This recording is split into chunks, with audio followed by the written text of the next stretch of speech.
तू मेरा मिलना समझ लेना एक धोखा था, तुझको अब तो मिल गया जो तेरा अपना था। तू मेरा मिलना समझ लेना एक सपना था, तुझको अब मिल ही गया जो तेरा अपना था। तेरी गलियों में न रखेंगे कदम आज के बाद, तेरी गलियों में न रखेंगे कदम आज के बाद। হাই, আমি Ipsita, welcome back to my channel. চলে এসেছি আবার একটা নতুন ভিডিও নিয়ে। তো আজকে ভিডিওর শুরুতে ইন্ট্রোডাকশানে এই যে গানটা গাইলাম, এই গানটা কেন গাইলাম আপনারা একটু লিখুন তো কি মনে হয়। যদিও মানে সত্যি কথা বলতে এখন যাদের নিয়ে আমি ভিডিও করছি আমার মন বলে যে তাদের নিয়ে কন্টেন্ট মানে তাদের ব্লগের গলিতে আমার মনে হয় যাওয়াই উচিত নয়।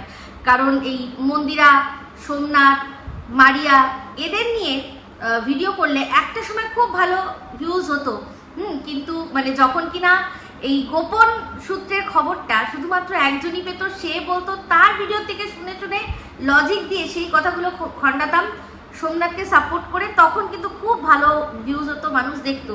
কিন্তু এই মন্দিরা সোমনাথ যবে থেকে এক হয়েছে তবে থেকে ওদের নিয়ে ভিডিও করলে আমার ভিডিওতে অ্যাটলিস্ট কিন্তু ভিউজ হয় না।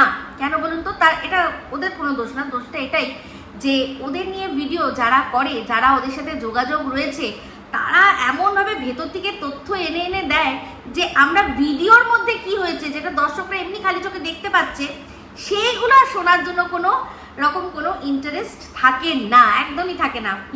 তো ওই তাই জন্যই বললাম যে তেরি গালিও মে না রাখেঙ্গে কদম। কারণ আমার পক্ষে তো ওই ওর স্টেটাস দেখা বা ফোনে কথা বলা বা কোনো একটা আমার কাছে গোপন সূত্রে খবর আসা ওদের ক্ষেত্রে হয় না। সেই জন্য মানে আমার ওদের নিয়ে বলা কথাগুলো ঘন্টা ফারাক পড়তা হয়, কিন্তু তাও এখন এই ভিডিওটা করতে এলাম কারণ বেশ কিছু কথা আমি সুতোকে নিয়ে বলবো। ধরে নিন এই কন্টেন্টটা আমার সুতোকে নিয়েই করা, তার মাঝখানে মন্দিরাও আসবে, সোমনাথও আসবে, মারিয়াও আসবে, পম্পমও আসবে, সবাই আসবে, ঠিক আছে? তো যাই হোক, সুতোর একটা ভিডিওর একটুখানি অংশ আমি দেখছিলাম আর এই পুরো বিষয়টা নিয়ে মোটামুটি কি চলছে একটা আইডিয়া করতে পারছিলাম। তো যাই হোক, সবার আগে বলি এই মারিয়ার সাথে যখন বিয়ে হয়েছিল অনুপমের, তারপর ওদের ঘর সংসার, ঘর কন্যা সবই দেখেছিলাম। তো যখন প্রথমেই অনুপমকে আমি দেখেছিলাম, আমি একটাই ওর সম্পর্কে কথা বলেছিলাম যে ছেলেটা অতিরিক্ত কথা বলে। হ্যাঁ, মানে এমনভাবে কথা বলে যাতে ওকে মনে হয় যে খুব বোকা, কিন্তু ওকে যারা বোকা ভাববেন তারা কিন্তু অর্ধেকটা ভাববেন। ও বোকা নয়, বোকার সাথে আরও কিছু যোগ করলে তারপর যেটা দাঁড়ায় বোকা, ওইটা হচ্ছে ও, ঠিক আছে? তো যাই হোক, ও শুধু বোকা ড্যাশ সেই নয়, ওর বউ কিন্তু কম যায় না। কারণ বরের মানে সংসার করতে গেলে অবশ্যই স্বামীর সব কথা শুনতে হয়, তা বলে স্বামী যে অন্যায়গুলোও করছে সেগুলোতেও সাথ দিতে হয় এরকম কিন্তু সত্যি কথা বলতে আমার জানা নেই। তো যাই হোক, অবশ্যই আমার মনে হয়েছিল যে ওরা বেশ কিছু অন্যায় জিনিসপত্র করছে। তো এতক্ষণে আপনারা সবাই জানেন বিষয়টা কোন দিকে আমি বলছি। মানে ওই যেই ব্যবসা মন্দিরা করে, মানে মন্দিরা তো না, অ্যাকচুয়ালি ব্যবসাটা সোমনাথ করে, সেই ব্যবসাটাই ওর নিজের করা, আবার নতুন করে এই জিনিসগুলো, তার উপর এত ভালো সম্পর্ক ওদের। তাহলে যখন সম্পর্কের এত ভালো ওদের জায়গা, সেখানে যে বিজনেসটা একটা ফ্যামিলির মধ্যে রয়েছে, হ্যাঁ, সেখানে ওই একই জিনিস করে তাকে কম্পিটিশন দিয়ে তো কোনো লাভ নেই। এটা তো এরকম নয় যে ওদের রেস্টুরেন্ট, যে ওর রেস্টুরেন্ট আছে, রানাঘাটে রেস্টুরেন্ট আছে, ও গিয়ে একটা অন্য জায়গায় রেস্টুরেন্ট খুললো, একই বিজনেস কিন্তু জায়গাটা আলাদা। ওর লোকরা এখানে এসে খাবে না, এর লোকরা ওখানে গিয়ে খাবে না, সেটা আলাদা। কিন্তু এখানে যেটা অনলাইন বিজনেস সেটা সারা বিশ্বব্যাপী হয়। তো সেক্ষেত্রে আমরা সবাই জানি যে মন্দিরার থেকেই আর কি দর্শকরা যারা গেছে মারিয়াকে চিনেছে। সেখানে ওই একই বিজনেস করে মন্দিরার হাজব্যান্ডকে একটা কম্পিটিশান ছুড়ে দেওয়া কি দরকার আছে? মানে এই ধরুন যারা ওদের কমন দর্শক তারাই তো না কিনবে। একবার তখন কি হবে, একবার হয়তো মন্দিরার থেকে কিনছে, একবার মারিয়ার থেকে কিনছে, তাই না? কিন্তু যদি মারিয়া অন্য কোনো একটা বিজনেস করতো তাহলে মন্দিরার থেকেই ওরা সবসময় আর কি শাড়ি বা আর যা যা মন্দিরা যেসব আইটেমগুলো বিক্রি করে করতো। তা এই শাড়ি মানে শাড়ির বিজনেস করবে না বলে ও একেবারে বলে দিল যে ও আর গার্মেন্টসের লাইনেই যাবে না। কেন, আরও অনেক কিছু আছে গার্মেন্টসের মধ্যে যেটা কি না সোমনাথ ব্যবসা করে না। সোমনাথ নিজের মতো ব্যবসা চালালেও ওরাও কিন্তু গার্মেন্টসের আরেকটা ব্যবসা করতে পারতো, কিন্তু এই যে না গার্মেন্টস আর করবোই না, এতে পরিষ্কার করে বুঝিয়ে দিল যে ওরা ইচ্ছা করেই এই জিনিসটা করেছিল। এবার কেন করেছিল, কি জন্য করেছিল, সেগুলো তো ওরা জানে। তো যাই হোক, আরও একটা বিষয় যেটা সামনে আসলো সেটা হচ্ছে গিয়ে মন্দিরা সোমনাথের কাছে ক্ষমা চেয়েছে, সেটা আবার রেকর্ড করে রেখেছে। তো যাই হোক, আমার যতদূর ধারণা এটা হচ্ছে গিয়ে করা সেই সব দর্শকদের জন্য যেই সব দর্শকরা ওদের কাছে দর্শকের থেকেও আরো অনেক কিছু বেশি। যেমন কিনা জানেন, একজনের নাম বারবার করে উঠে আসছে, সোনালী ম্যাডাম। তো সেই সোনালী ম্যাডামের কাছ থেকে তিনি কিন্তু শুধুমাত্র দর্শক নয়, তিনি ভালোবাসার মানুষ। বিশেষ করে হয়তো মানে রীতিমতো এখন ফ্যামিলি হয়ে গেছেন। তো ফ্যামিলি হয়ে গিয়ে ওদের কখন কোনটা লাগবে দেখেছেন। মন্দিরা যখন মারিয়া বিয়ে করলো তখনও শুনেছি তিনি অনেক কিছুই দিয়েছেন, গিফট করেন। তো সেই ধরনের দর্শকদের কাছে আরও বেশি করে করে নিজেদের যে সাফাই গাওয়াটার কিন্তু প্রয়োজন পড়ে যায়। সেই জন্যই এই কাজটা পম্পম করেছে যে আমি ক্ষমা চেয়েছি, সেটা আমি তার কাছে তুলে দেবো। এটা কিন্তু সে যদি এরকম হতো যে আমি নিজের কাছে রেখে দিই, কোনো দিনও যদি দিদিভাই এটাতে আপত্তি করে বা বলে যে তোরা তো কই আমার কাছে কোনোদিনও একটা ক্ষমা চাইলি না, তখন আমি যদি সেটা মানে অন ক্যামেরা বলে, তখন আমি শুনিয়ে দেবো যে এই তো দিদিভাই আমি তো করেছিলাম, আমি তোমাকে জানাইনি, কিন্তু যাই হোক আমি কোনো না কোনোভাবে আইডিয়া করতে পারছিলাম, তুমি কোনো সময় যদি এটা থেকে পিছপা হও বা এটাকে ডিনাই করো, তাই জন্য আমি নিজের সেফটির জন্য নিজের একটা এভিডেন্স রেখে দিয়েছিলাম। তো পরিষ্কার বোঝা যাচ্ছে পম্পম এই কাজটা করেছে নিজের জন্য, শুধু নিজের কাছে রেখে দেওয়ার জন্য নয়। মেন হচ্ছে গিয়ে যেই দর্শকগুলো ওদের ভুল বুঝছে, যারা কিনা ওদের রীতিমতো গিফট দেয়, মেবি আরো অনেক কিছু ওদের বাড়িতে যখন নতুন ওরা সংসার পেতেছে অনেক কিছু দিয়েছে, সেই জিনিসপত্র দেয়, হেল্প করে, সেই সব শুধু ভিউজ না, এই দর্শকরা শুধু ভিউজ দিয়ে ক্ষান্ত হন না, তারা ওদের জীবনেও ঢুকে তাদের কি কি দরকার আছে সমস্ত কিছু দেয়। সেই ধরনের মানুষের জন্যই ওর এই এভিডেন্সটা রাখার দরকার ছিল। আর সেটা শুধু নিজের কাছে রেখে দেয়নি, সে তার কাছে আর কি তুলে দিয়েছে। হয়তো বা ওদের ভেতরে ভেতরে কথা হচ্ছে, হয়তো মন্দিরা ওর হয়তো মনে হয়েছে যে মন্দিরা হয়তো বলবে যে না আমার কাছে তো ক্ষমা টমা চাইনি, তাই জন্য আগে ভাগেই সেই দিদির কাছে পাঠিয়ে দেওয়া, এই দিদি দেখুন আমি কিন্তু ক্ষমা চেয়ে নিয়েছি। হ্যাঁ, উনি যখন শুনলাম যখন ব্যবসাটা শুরু করবে তার আগে নাকি উনি বারণ করেছিলেন যে এইগুলো তোমরা করো না, তার সত্ত্বেও করেছে। তো যাই হোক, সেই জন্য পুরোপুরি যা ক্ষমা চেয়েছে বা কিছু করেছে সেই সমস্ত এভিডেন্স সে তুলে দিয়েছে ওই দর্শকের কাছে। তো ওই দর্শকের কাছে পৌঁছানো উনি বা ওনার মতো আরও যারা ওদেরকে গিফট দিয়ে সাহায্য করে তাদের কাছে পৌঁছানোর জন্যই এই কাজটি করেছিল পম্পম। এটা এরকম বিষয় নয় যে মন্দিরা ডিনাই করলে তবে তার জন্য আমি রেখে দিয়েছি। যদি সত্যি হতো তাহলে মন্দিরা আগে ডিনাই করতো, তারপর গিয়ে এটা তারা সেসব লোকের কাছে পাঠাতো, কিন্তু ও আগে ভাগেই কিন্তু পাঠিয়ে দিয়েছে। তাহলে বুঝতে পারছেন এটা। আর সবচেয়ে বড় কথা, এই জিনিসটা শুনে ভাবছি যে এই ছেলেটি কতটা ডেঞ্জারাস ছেলে। ওর মুখ দেখেই কিন্তু বোঝা যাচ্ছিল, যখন যেদিন বসে বসে ক্রিয়েটারদের বরাহ নন্দন বলেছিল, সেদিনকেই বোঝা যাচ্ছিল যে এ কতটা খতরনাক। আর এমনিতেও কিন্তু বোঝা যায় ও কিভাবে এক্সপ্লয়েট করছে এই মারিয়ার ফেস ভ্যালুটাকে। ওকে আমরা জুম্মা কদিন চিনেছি, তাই না? কিন্তু মারিয়াকে তো আমরা প্রথম থেকে চিনি বা দেখেছি যবে থেকে মন্দিরা আলাপ করিয়ে দিয়েছে। তাহলে এই মারিয়াকে আমরা একটা সহজ সরল মেয়ে বলে প্রথম থেকে জানতাম।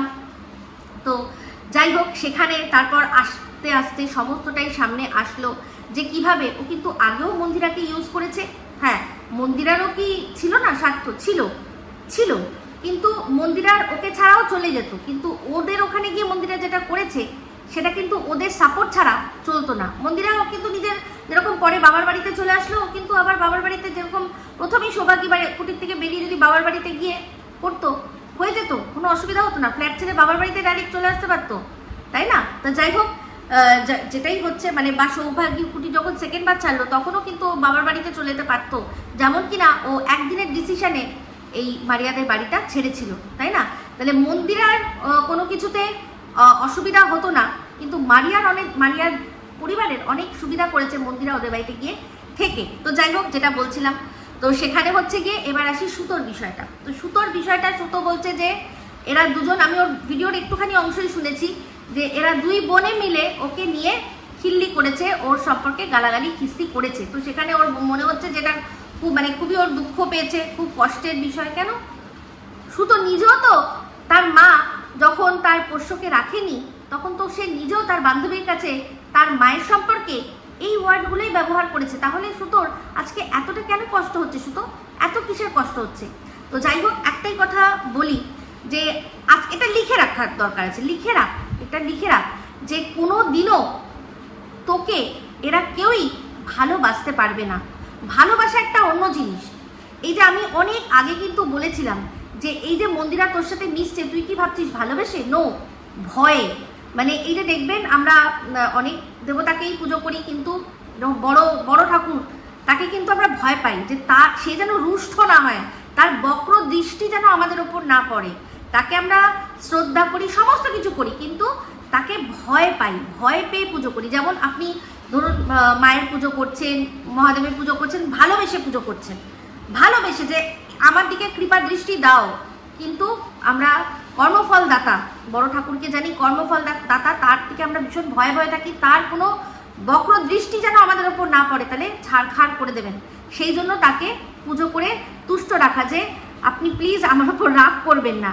তো ঠিক আমি এই কথাটা কিন্তু বলেছিলাম, এই যে কলাটা মূলটা তোকে দেওয়াটা, এটা কিন্তু শুধুমাত্র তোর ওই যে বক্র দৃষ্টি, যেটা কিনা ওদের সংসারকে ছাড়খাড় করে দিচ্ছিল, যখন মন্দিরা আবার সবগুলো নতুন করে সংসার পাততে চাইছিল, ঠিক সেই বক্র দৃষ্টিটা এড়াতে গিয়েই তোকে জাস্ট খুশি রাখা, তুষ্ট রাখা। বুঝতে পেরেছিস?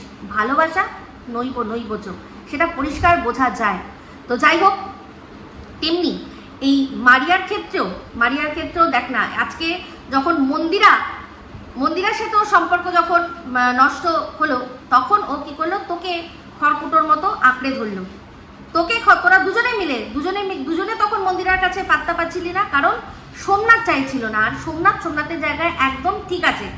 যে মানুষটা দেখেছে যে তার সংসার নষ্ট করার কাণ্ডারি দুজন, একটা নৌকো, যেই নৌকোটা আর কি মন্দিরা বসে আছে, এক পাশে তুই আর এক পাশে মারিয়া, দুজনে চাপ্পু চালাচ্ছিস, আর ওই দূরে দাঁড়িয়ে রয়েছে মন্দিরা, তখন যাকে চায়। তো দুজনে তোরা চাপ্পু চালিয়ে চালিয়ে তার কাছে পৌঁছে দেওয়ার চেষ্টা করছিস। তুই যে বলেছিস না, আমি অনেক আগেও বলেছি, তুই জানি না তখনকার ভিডিওগুলো না, তুই দেখতিস না, তখন তুই মন্দিরার দালালি করে হেভি হাই, তাই না? তো তখন তুই দেখতিস না। আমি কিন্তু পরিষ্কার বলেছিলাম একটা কথা, যে মন্দিরা যখন ফ্ল্যাটে চলে এসেছিল, তারপর থেকে তোকে দোষ দেওয়া শুরু করি। তার আগে তোকে দোষ দিতাম না। মন্দিরা যখন ফ্ল্যাটে গেল, তুই যখন ওর পাশে গেলি, তারপর যখন ও ফ্ল্যাটে থাকতে না পেরে আবার সোমনাথকে ফোন করলো, সোমনাথ যখন নিয়ে আসলো সৌভাগ্যী কুটিরে, তারপর যেগুলো তুই করেছিস তার জন্য দোষ দিয়েছি। ওইগুলো যদি না করতিস, ওই যে গান গেয়ে গিয়ে ওর মনে সেই সুরসুরি না জাগাতিস, তাহলে তারপরের যে ঘটনাগুলো ঘটেছে না, হতো না। ওই অবধি মন্দিরা জাস্ট স্টপ হয়ে যেত। ওর কিন্তু মোটামুটি একটু আইডিয়া হয়ে গেছিল ওই দিনের ঘটনাতে। কারণ কি হয়েছিল তুমি ভালো করেই সব জানি আমরা, পুরনো কথা শোনার কোনো দরকার, তোলার আর কোনো দরকারই নেই। যা হতো যেটা হতো মন্দিরা বুঝে নিত। তোর অত সুশ্রুতি দেওয়ার কি দরকার ছিল? গান ডেডিকেট করে করে করে ওকে, ওর মনে ভালোবাসা জাগিয়ে, তারপর বলেছিলাম না যে ফোনের যোগাযোগটা মাঝখানে সেতু তুই ছিলি, এটা আমাকে কিন্তু কেউ বলেনি। আমার অ্যাজাম্পশন, অনুমান একদম জায়গা মতো গিয়ে লেগেছিল। তো সেই জন্য সবচেয়ে বেশি রাগ হয়েছিল। তোর মাধ্যমেই ওরা আবার কথা বলেছিল, তোর মাধ্যমেই যেটা স্টপ হয়ে যাওয়ার সেটা আবার শুরু হয়েছিল। একটা পুরুষ মানুষ, একটা হাজবেন্ড, যে কিনা তার বউকে, তার সংসারকে প্রাণপণে ভালোবাসে, সে কি করে ভুলে যাবে? সে ক্ষমা হয়তো করতে পারে, কিন্তু ভুলে যেতে পারে না। তার মনে সব সময় এটা চলবে হয়তো, যে এই যে কথা বলছে, আবার ওই প্রসঙ্গ তুলছে না, সেই বউয়ের ব্যাপার কিন্তু ওর আস্থা আছে। সেই জন্যই দেখ তোদের সাথে আবার পরবর্তীকালে কথা বলতে দেয়, কারণ সে বোঝে যে যাই বলুক না কেন, আমার বউ আর ফিরে ওই কাজটা করবে না। সেই বউয়ের প্রতি কিন্তু তার পূর্ণ আস্থা রয়েছে, যেটা আমি দেখে বুঝি। কিন্তু তোদের প্রতি নেই, যে তোরা আবার ওই কথা তুলবি না। বুঝতে পেরেছিস? এটা সবার হয়। এটা তোর ক্ষেত্রে, তুই যদি থাকতিস সোমনাথের জায়গায়, তোরও হতো। তো যাই হোক, এই দুইজন, মারিয়া আর তুই, সুতো, তোরা দুজনেই এই জিনিসটা করেছিলি। তো সেটা সোমনাথ কোনোভাবেই ভুলতে পারে না। আর অবশ্যই যে সময় তোদের আর কি ওকে আরো ভালো করে বোঝানোর দরকার ছিল সংসারের সম্পর্কে, তোরা উল্টে আরো ওকে বিপথে নিয়ে গেছিস। তুই তোর তো প্রত্যেকটা ভিডিও প্রমাণস্বরূপ রয়েছে, তুই কিভাবে বলেছিস যে ওর সাথে সংসার না করে এই যে তোর এরপর যাকে তুই ধরেছিস সে তার সাথে তোর সংসার খুব সুখের সংসার হবে, তুই একদম পুরো পরিষ্কার দেখতে পাচ্ছিলি। তাহলে আজকে সেগুলো ভুলে গেলে চলবে? সেগুলো তো আমরাই ভুলতে পারিনি, তাহলে সোমনাথ কি করে ভুলবে তুই বল? তুই নিজে ওর জায়গায় থেকে একবার চিন্তা করে দেখ। তো যাই হোক, আর মন্দিরাও কিন্তু খুব ভালো করে বুঝে গেছে যে যতই তোকে ওর সোনাদীপ ভাই ডাকুক না কেন, তুই কখনোই ওর ভালো চাসনি। যদি ভালো চাইতিস তাহলে যেভাবে ওকে জালিল করেছিস, যেভাবে ওকে আরও 10টা মানুষের কাছে খারাপ করেছিস, যেভাবে ওর সম্পর্কে তোকে যে দুর্বল মুহূর্তে যে কথাগুলো বলেছিল, যেগুলো তুই পাবলিক করে সেগুলো বেছে বেছে খেয়েছিস, ও সমস্তটা দেখেছে। ও জানে যে তোর কাছে ও হচ্ছে একটা শুধুমাত্র কন্টেন্ট, ও তোর কাছে একটা কন্টেন্ট, তোর যে তোর ভালোবাসা কি ও বুঝে গেছে। তুই বলিস যে তুই ওর মেয়ের সম্পর্কে খারাপ কিছু বলিসনি, ঠিক আছে, তুই ওকেই খারাপ কথা বলেছিস, কিন্তু সেটার মাঝখানে মেয়েটাকে তো এনেছিস যে নিজে যেরকম নোংরামি করছে মেয়েটাকেও সেরকম ট্রেনিং দিচ্ছে। একটা মায়ের পক্ষে সেটা মানে কত কষ্টের, তুই বুঝিস না? তাহলে সত্যি তার মানে তুই বলবো যে তুই তোর পোষ্যটাকে মা মানে তার যে তুই মা সেটা মানিস না? মানিস তো? তাহলে তোর তো খারাপ লাগে যে বাচ্চাটাকে নিয়েই যখন বলা হয়। তাই হয়তো ওই সোনা দাদা সোনা দিদি ভাই তাদের কথা শুনে কেস থেকে বেরিয়ে এসেছে, কিন্তু তাও মানে মা বা বাবা হিসাবে তারা কোনোভাবেই ভুলতে পারে না যে তুই যেগুলো বলেছিলি। তো যাই হোক, আর ফার্দার যাতে না বলিস সেই জন্যই তোর সাথে মেনটেন করে রাখে। তো এইবার আসি মারিয়ার আর তোর বিষয়টা। আজকে দেখ, এই ওয়াইটিতে একটা কল রেকর্ডিং রিভিল হয়েছিল, সেটা কার বলতো কথোপকথন? এই ফোকলা আর তার সাথে আমাদের বক দাদা, এই দুজনের একটা কল রেকর্ডিং রিভিল হয়েছিল, যেটা কিনা আমার মনে হয় অবশ্যই এই পম্পমও কিন্তু শুনেছে। সেই রেকর্ডিংয়ে কি ছিল? সেখানে ফোকলা বলছিল যে তুই ওই যে বাদুড়িয়ার যে একটা ব্লগার আছে না, সেই ব্লগারের সাথে তুই এই ফোকলাকে জুড়ে দিতে চেয়েছিলি, বলেছিলি প্রেম করার কথা, একটা এমনি একটু প্রেম কর না, হ্যাঁ, এই ধরনের তুই বলেছিলি। সেটা আমরা সবাই শুনেছি। তো পম্পমও শুনেছে। সেটা কোন সময়? যখন কিনা মারিয়ার সাথে এই পম্পমের 3 মাসের একটা ব্যবধান হয়, ওদের সম্পর্কের মাঝখানে একটা 3 মাসের ব্যবধান হয়, একটা ওদের মধ্যে হচ্ছে গিয়ে যাই হোক একটু ভুল বোঝাবুঝি কিছু একটা হয়েছিল। সেই সুযোগে তুই চেয়েছিলি ফোকলার সাথে এই মারিয়াকে জুড়ে দিতে। দেখ, এটা কিন্তু আমাদের কথা না, খুদ ফোকলা যার সাথে তোর খুব ভালো সম্পর্ক, সে নিজে মুখে সেটা একজনের সাথে করেছে। আর যদি আমরা ক্রোনোলজি টাইম লাইন ধরে চলি তাহলে বুঝতেই পারবো যে এটা সেই সময়কার কথা, যে সময় আর কি এই মারিয়ার বিয়ের আগে 3 মাসের একটা গ্যাপ ছিল, ব্যবধান ছিল, ওর লাইফে পম্পম ছিল না, তখনকার এই কথা। তাহলে এই যে তারপর যখন ওদের আবার যোগাযোগ হলো, তারপর যখন ওরা বিয়ের ডিসিশন নিল, আর তারপর যখন এইসব কথাবার্তা শুনলো, অবশ্যই মারিয়ার বাধ্য হয়েছে তার বরকে সমস্তটা খুলে বলতে। কিভাবে তুই চেয়েছিলি যে একটা যাতে পার্টনার হয়।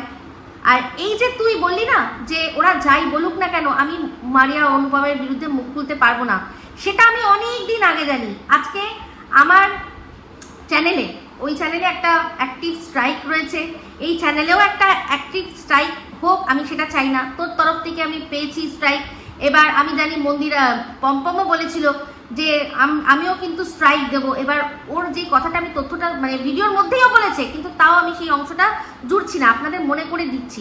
মনে আছে যে একটা ভিডিওর মধ্যে মারিয়া আর পম্পম পাশাপাশি বসে বলেছিল যে আমরা কিন্তু এবার স্টেপ নেব, যেসব কন্ট্রোভার্সি ক্রিয়েটাররা, যেটাতে বরাহনন্দন বলেছিল, সেখানেই কিন্তু অনুপম একটা কথা বলেছিল যাতে পরিষ্কার যে কোনোদিনও সুতো মারিয়ার বিরুদ্ধে মুখ খুলতে পারবে না। পম্পম পরিষ্কার বলেছিল এরকম অনেক কন্ট্রোভার্সি ক্রিয়েটাররা রয়েছে যাদের সম্পর্কে আমরা অনেক গোপন কথা জানি।